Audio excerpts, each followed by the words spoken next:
Şu videonu taýlandan soň telefon marketinde iPhone'un beýleki Android telefonları geçendigini ýa-da hiç hili şüphesiz geçecekdigini göz ýetirdim. iPhone 12 telefonun çykmagy bilen täze bir evolusiýa däle Apple özüniň täze iPhone 12 telefonuny eýem satışa çykardy. iPhone 12'nin gyzyl renk, gök renk, gara renk we ýaşyl renk görnüşleri var. iPhone 12, iPhone 12 mini, iPhone 12 Pro, iPhone 12 Pro Max ýaly telefonun bir näçe görnüşleri birden çykdy.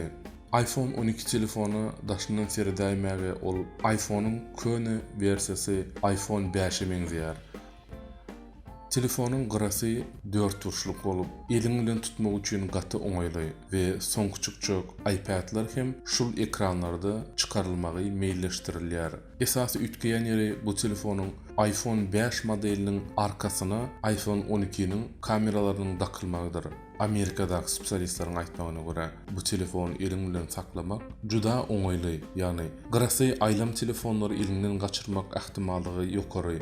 iPhone 12'nin gyrasynyň göne uçly bolmagy elinde saklamak üçin we telefonu elinde ulanmak üçin juda oňaýly. Telefon ulanjylaryň gurrun bermegine görä, telefonuň daşynyň göne uçly bolmagy we onuň renkiniň nähil bolmagyna seretmezden islendik telefon ulanyň adam onuň daşyny çehol giydirmek arkaly onuň daşynyň dizaýnyny elde etmek we onuň renkini görmek mümkinçiligini ýitirýär.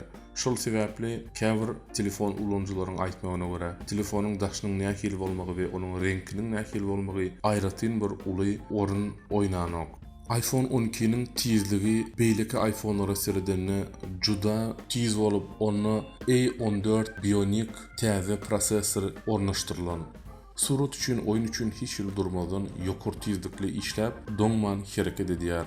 iPhone 12'nin kameralary edil iPhone 11'däki kameralary 12 megapikselli kameralardan üçüsi we bir kamerasy şyraka ugolny kamera bolup, ol soňky döwürde iň moda geçen, şirik diýilen, juda köp giňişligi suraty düşürmek mümkinçilik berýän kamera bolup durýar.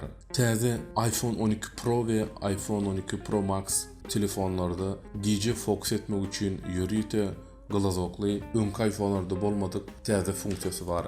Bu glazogyň kömegi bilen garankydaky obýektlere fokus etmek we kamerany düzmek täze we juda güýçli bir funksiýa ýerleşdirilen. Elbetde iPhone 12'de internetiň 5G tizligini hem çekip bilen mümkinçiligi bar. Ýöne gynansak da ol biziň territoriýamyzda internet işlänok 5G ulanýan ýurtlarda bu tizlig ulanyp internetiň tizliginden lezzetini alyp bolýar. iPhone 12'nin öň aýnasynda keramiki nano bölejikler ýerleşdirilip, onuň çydamlylygy, berkligi iPhone 11 Pro bilen deňeşdirende 4 çydamly bolup durýar. iPhone 12'nin ýanynda ýene ütgeşip magnitni zaryadnigi bar. Bu magnitni zaryadnigi telefonu ýapyşdyrmak arkaly şeýle zaryad berip bolýar. Ýene gowy ýeri bu magnit zaryadny arkaly iPhone bolmadyk başga Android smartfonlara hem zaryad berip bolýar. Gynansak da korobkasynda wilka we naushnigy ýok.